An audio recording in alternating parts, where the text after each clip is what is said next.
जय हिंद दोस्तों, नमस्कार सभी भाइयों को। साथियों, मैं आप सबका हर्ष कुमार आपके अपने चैनल लोन डिस्कवर में आपका स्वागत करता हूं। साथियों, आज हम लोग बात करेंगे कि किसी भी कारणवश, चाहे तो आपकी जॉब चली गई हो, चाहे तो आपके साथ कोई फ्रॉड हुआ हो, चाहे तो बिजनेस में लॉस हुआ हो, या फिर ऐसी कोई भी स्थिति आ गई हो जिसके चक्कर में आपकी आर्थिक स्थिति सही नहीं रही है और आगे चल के आपका लोन डिफॉल्ट हो सकता है या फिर लोन डिफॉल्ट हो चुका है।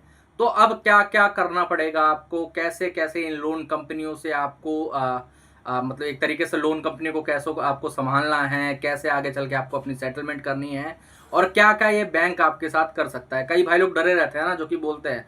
मेरे को दरअसल ये वीडियो बनाने का एक अलग कारण था। कल मेरे को मेरे एक सब्सक्राइबर का मैसेज आया था।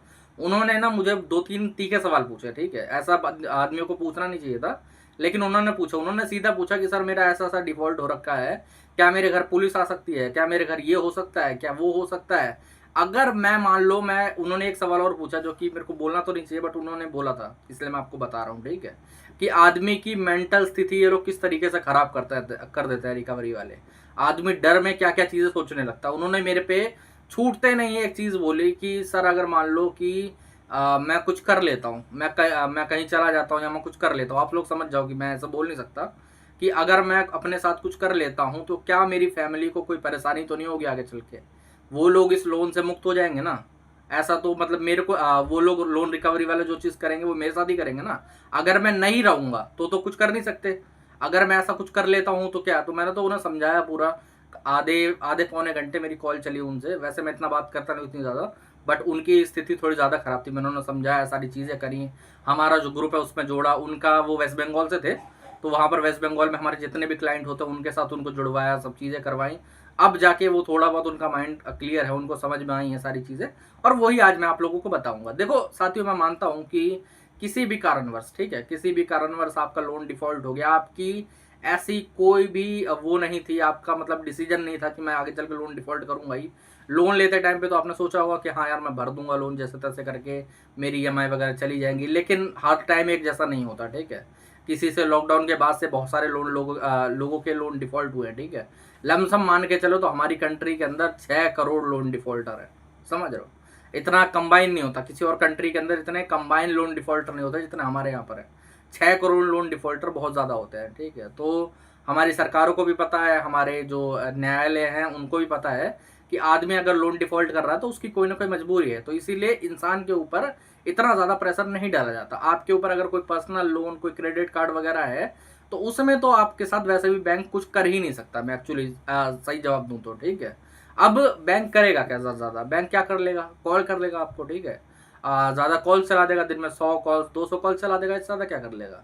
या फिर आगे चल के रिकवरी का जो प्रोसीजर होगा वो भी मैं रोकने का तरीका आपको बता दूंगा अभी। ठीक है, और जो लीगल नोटिस वगैरह उनका रिप्लाई कैसे देना है, क्या क्या चीज़ें करनी है, ये भी आप लोगों को अभी बताया जाएगा। ठीक है, अब मान लेते हैं कि आपका लोन डिफॉल्ट होने वाला है या फिर हो चुका है।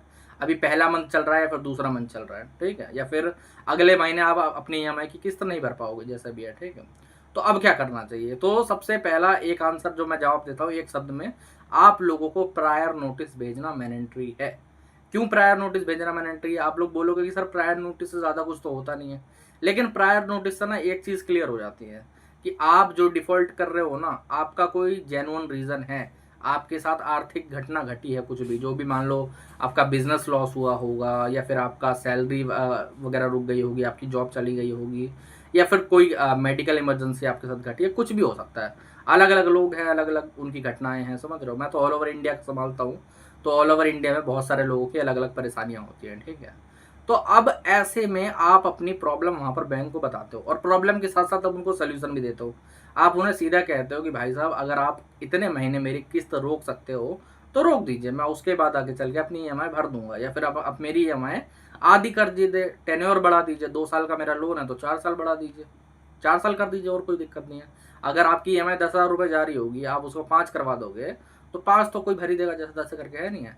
बट ऐसे में जब बैंक खुद से मना करता है, जब आप प्रायर नोटिस भेजते हो और बैंक खुद से मना करता है, तो वहां पर एक चीज क्लियर हो जाती है कि आपके ऊपर बैंक ज्यादातर लीगली कुछ नहीं कर सकता। समझे?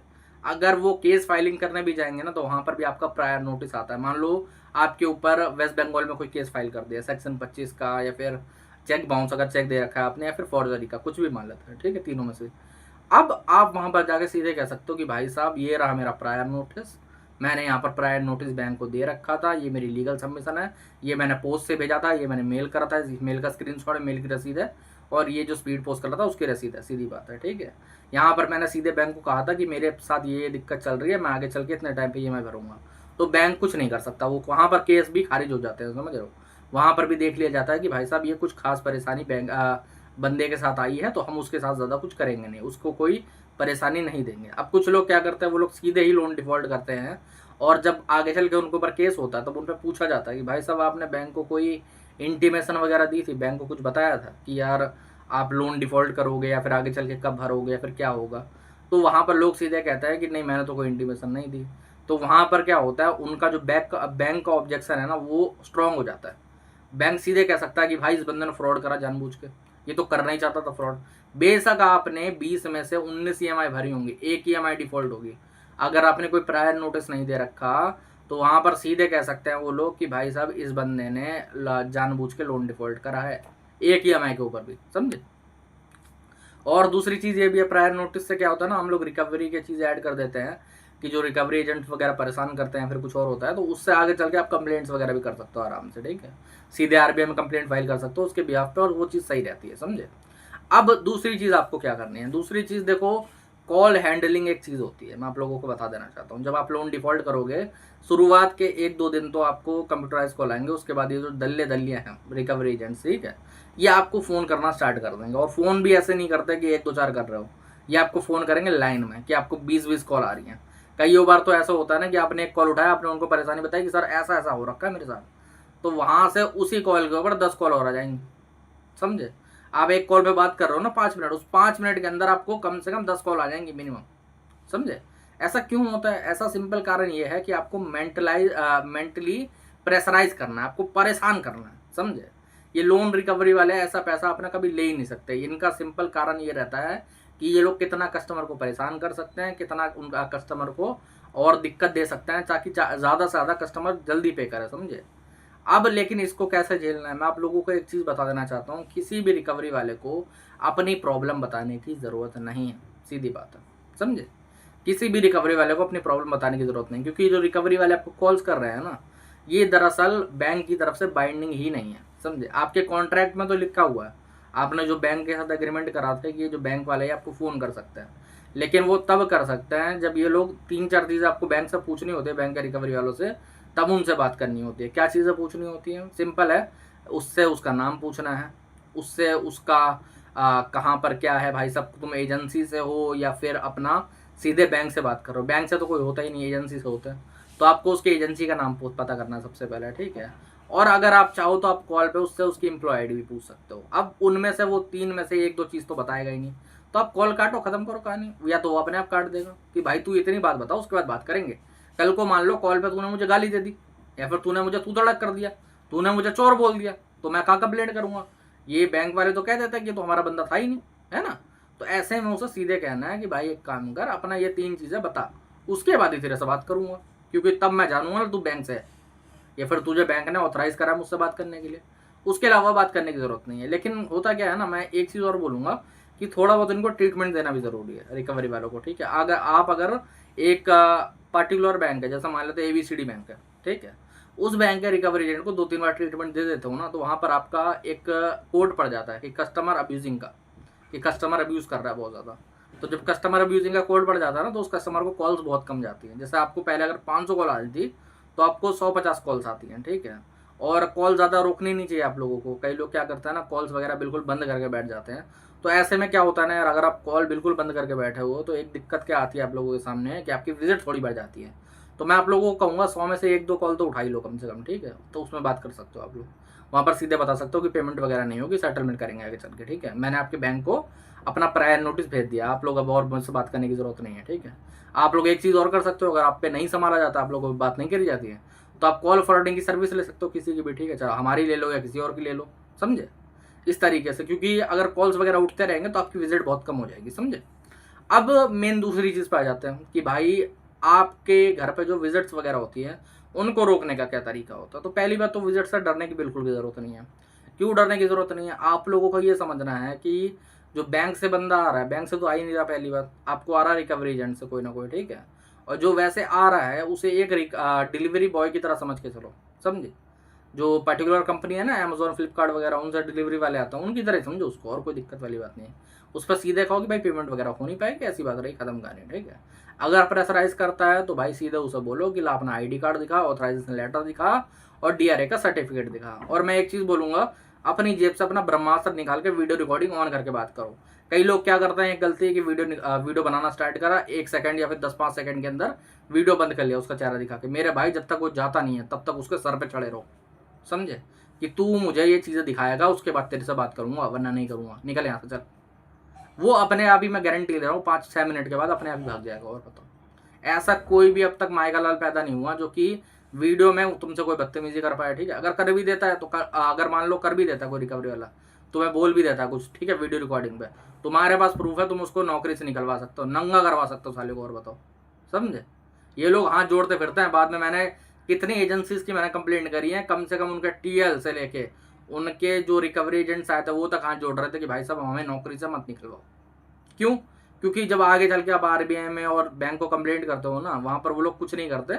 इनको ये हायर एंड फायर बेसिस पे लगे होते रिकवरी वाले कि आज इनको जॉब पे रखा गया, कल इनको लात मार के निकाल दिया जाएगा।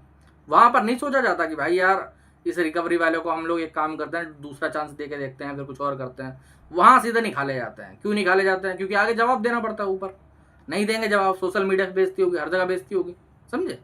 तो इस तरीके से चला जाता है वहां पर। तो आप लोगों को ये चीज़ें करनी है, खत्म करनी है, ठीक है। और आरबीआई वगैरह में भी कंप्लेंट होती है, वहां से भी आपकी विजिट वगैरह बिल्कुल रुक जाती है, ठीक है।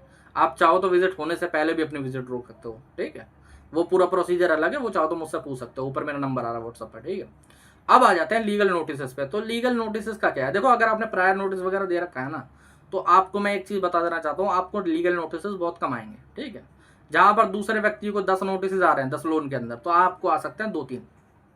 अब वो 2-3 क्यों आता है? क्योंकि वो मैंडेटरी है, 1-2 तो भेजने ही पड़ेंगे बैंक को, ठीक है। कुछ बैंक वगैरह नहीं मानते, वो 1-2 भेजेंगे। तो आपको उन 1-2 का क्या करना रहेगा, आपको उन 1-2 का रिप्लाई लिखवाना है, चाहे वो सेक्शन 25 का हो, चाहे वो आर्बिट्रेशन का हो, चाहे वो चेक बाउंस का हो, ठीक है। एक बार रिप्लाई लिखवा दो। देखो इन सब नोटिस में सबसे खतरनाक नोटिस एक ही होता है, आर्बिट्रेशन का। आप लोगों को पता होगा आर्बिट्रेशन के बारे में, आप लोग जानते होंगे। मैं एक और वीडियो बनाऊंगा जिसमें पूरा बताऊंगा आप लोगों को, ठीक है, कि क्या होता है कैसा नहीं। जो बंदा नहीं जानता तो इसके बाद वाली वीडियो आर्बिट्रेशन के ऊपर ही आएगी, आप लोगों को आर्बिट्रेशन के बारे में बताएंगे उसमें, ठीक है। तो आर्बिट्रेशन का नोटिस होता है, आर्बिट्रेटर अपॉइंट करने से पहले आप लोगों को उस नोटिस का ऑब्जेक्शन देना पड़ेगा। ऑब्जेक्शन दे दो, कोई दिक्कत परेशानी वाली बात नहीं, आर्बिट्रेटर अपॉइंट ही नहीं होगा। अगर अपॉइंट हो गया है, प्रोसीडिंग स्टार्ट हो गई है, तो प्रोसीडिंग पे आप ऑब्जेक्शन दे सकते हो, प्रोसीडिंग स्टार्ट नहीं होगी, ठीक है। अगर वो सब भी हो चुका है, तुम्हारा बहुत पुराना हो चुका है, 3-4 नोटिस पार हो चुके हैं, अवार्ड आने वाला है, तो उससे पहले भी चैलेंज लग जाता है और अवार्ड के बाद भी चैलेंज लग जाता है, कोई दिक्कत वाली बात नहीं, ठीक है। डरे घबराए ना, बस ऑब्जेक्शन दे, उसके बाद टेंशन फ्री रह सकते हो, तो ठीक है, आराम से टेंशन फ्री रह सकते हो, कोई परेशानी नहीं आएगी, कोई दिक्कत नहीं आएगी, ठीक है। यही सेम चीज़ तुम्हें सेक्शन 25 के साथ करनी है, यही चीज़ तुम्हें चेक बाउंस के नोटिस के साथ करनी है। कई बार क्या होता है, एक चीज़ मैं और बता देना चाहता हूँ, तुम लोग क्या करते हो ना, अपना दिमाग ज़्यादा घुमाते हो। तुम लोग क्या करते हो, कई बार नोटिस की जो हेडलाइन होती है ना, वो पढ़ लेते हो। जैसे लिखा है डिमांड नोटिस, अब उस नोटिस की 7वीं हेडलाइन पे लिखा हुआ है कि ये आर्बिट्रेशन का नोटिस है, इसको आर्बिट्रेशन के नोटिस की तरह कंसिडर करा जाएगा, तो वो एक आर्बिट्रेशन का नोटिस हो गया, समझे।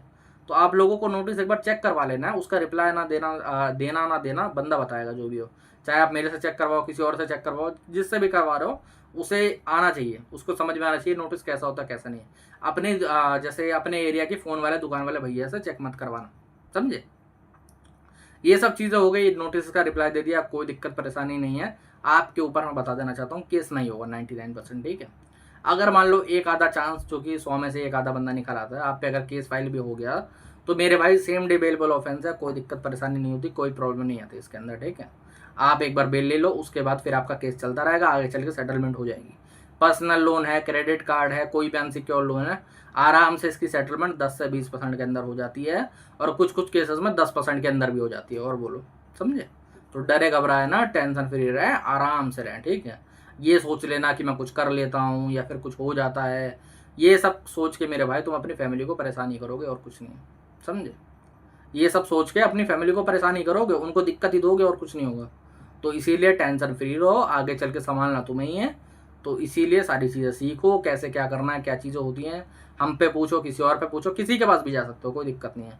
कोई कहीं बंधे हुए नहीं हो तो तुम कि किसी के पास ही जाना है, किसी एक बंदे से ही पूछनी है सारी चीज़ें, कहीं से हर जगह से पता करो कि ये चीज़ कैसे होती है, कैसे नहीं होती, क्या होता है, क्या नहीं होता। उसके बाद एकदम संतुष्ट होकर जियो। रात में नींद आना आराम से हो जाएगी, ठीक है। अभी तो लोन चल रहा होगा, रात में नींद आ नहीं रही होगी आराम से कि यार क्या हो रहा है, क्या नहीं हो रहा। बट एक बार सारी चीज़ें समझ जाओगे तो आराम से सोओगे रात में, ठीक है। कोई दिक्कत नहीं होगी, कोई परेशानी नहीं होगी।